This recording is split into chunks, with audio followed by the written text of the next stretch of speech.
Sometimes right after I put a figure together, I think of a better way to do it. For example, with this Mercy figure, this is Mercy from Overwatch in her witch skin.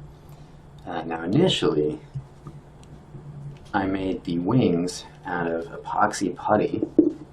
I have them right here, but I found that the epoxy putty, although it's pretty strong when you're making compact shapes, when you make more delicate, smaller pieces, it's still easy to break them off.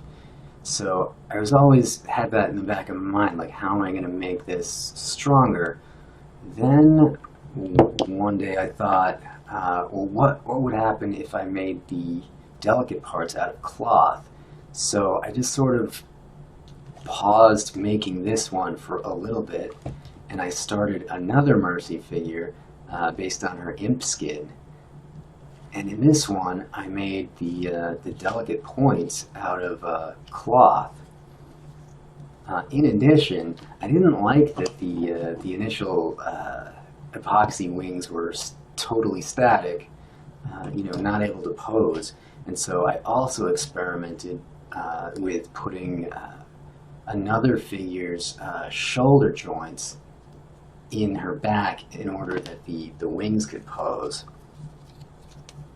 So now, of course, I had this the witch figure not being able to move her wings, so I didn't like that. So I went back and I broke the wings off, and I started building them out of cloth.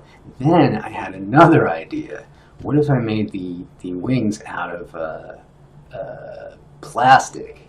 Because I had just gotten a 3D print pen that can that can extrude plastic. And of course, plastic is much more indestructible than cloth or epoxy putty. So that's what I did. I built these entirely out of plastic.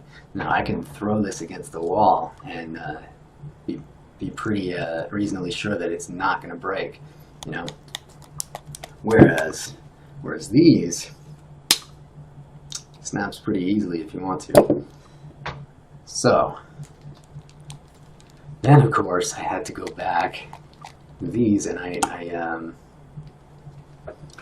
made those plastic wings, but I found them to still be a little too brittle and breakable. So then I discovered a flexible plastic filament, and that was much more strong than the brittle plastic. So of course, I can hit these all I want; they don't break. And there are a number of other things that are similarly brittle with this figure that I ended up breaking off and replacing with flexible plastic. Like any of the little flourishes on her shoes, those kept breaking off if I would drop it or bump it, so I replaced them with plastic. And of course, there was her cape, which I always wanted to be removable because I think otherwise, if it's totally molded, then it blocks a good amount of detail in her underneath costume. So I took a piece of cloth, cut it into the shape of her cape, and then I made a little plastic tab so that the cape can close and be removable. Then there's her hair. I had some points covering her right eye, and now if you were to angle it just right, you would be able to see that eye, otherwise you couldn't.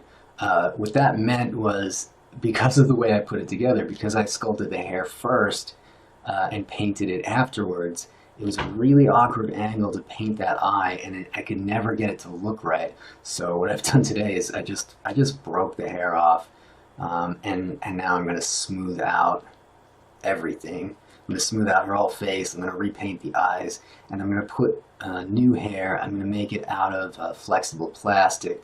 That way, if I need to get to the face, all I'll have to do is bend it back, and it'll go back to place when I'm done. Another advantage of plastic is that it's lighter than epoxy putty. So initially, I made Mercy's spell book, out of epoxy putty, which is pretty heavy actually. Um, so I went back and I made the book. Now, although this book is larger and therefore more accurate to the games book, it's a lot lighter too. And I may actually go back and redo the delicate parts of her staff because these are quite easy to break off as it is. In the next video, I repair all the damage I've done on Witch Mercy.